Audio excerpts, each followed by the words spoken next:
Is Aemond Targaryen truly the one-dimensional, eye-patch-wearing villain we all love to hate?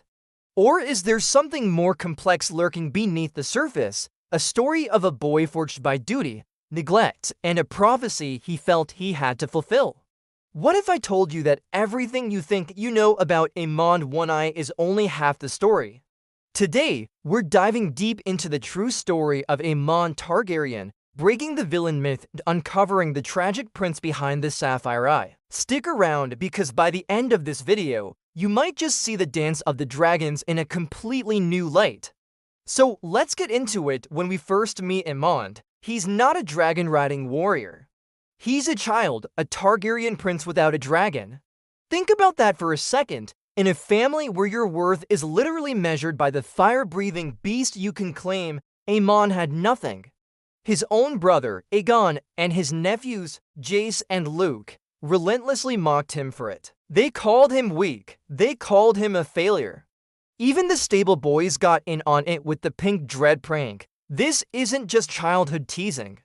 This is a systematic campaign of humiliation against a boy desperate to prove his worth in the world he was born into. His mother, Alicent, offered comfort, but what he truly craved was respect. He needed to prove he was a Targaryen, a dragon rider. This deep-seated insecurity, this burning need to belong, is the key that unlocks his entire character arc. Everything changes at Driftmark. After Lena Velaryon's funeral, in the dead of night, Aemond sees his chance. Vhagar, the oldest, largest, and most legendary dragon in the world, is now riderless. This wasn't an act of arrogance, it was an act of pure, unadulterated courage born from desperation. He, a small boy, walked up to the colossal beast that had incinerated armies and faced her down. He claimed the most powerful living weapon in Westeros. It was his moment of triumph, the second he finally became the Targaryen he was always meant to be.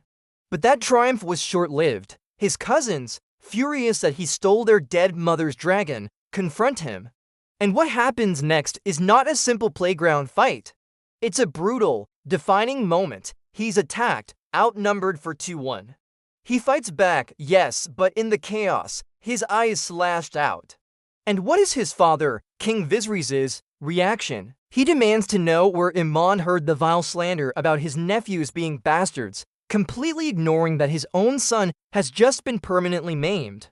In that moment, Aemond learned a harsh lesson. His pain didn't matter. Family loyalty, for his father, only went one way. When he says losing and I was a fair trade for Vhagar, he's not just being tough. He's accepting his new reality. He found his power, but he lost any hope of paternal love or justice. This is the turning point that forges the Aemond we see later. He throws himself into training, becoming the most skilled swordsman of his generation, second only to perhaps his uncle Daemon.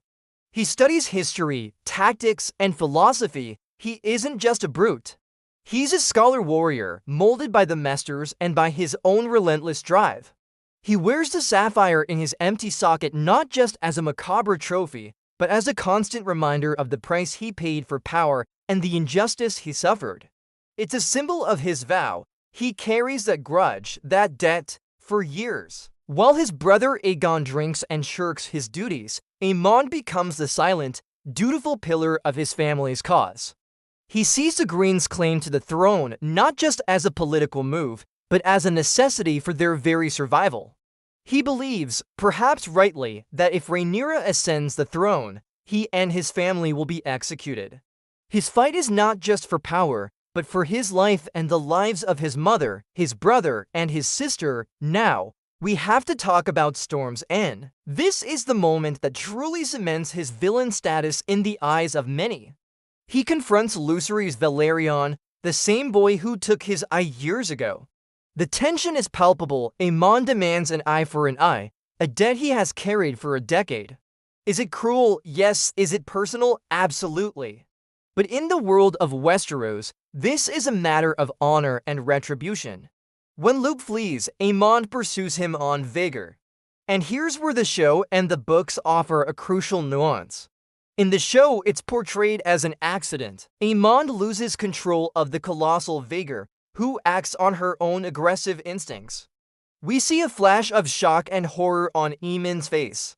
He didn't intend to kill Luke, but to scare him, to claim his eye. It was a tragic escalation, a boy playing with a nuclear weapon and getting burned. In the books, it's more ambiguous, but the core theme remains. Aemond's personal vendetta sets in motion a catastrophe he can't control. He started a fire he couldn't put out. This one act, born from a childhood wound, plunges the entire realm into the devastating war known as the Dance of the Dragons. He isn't a monster who delights in murder. He's a tragic figure whose personal trauma has catastrophic public consequences.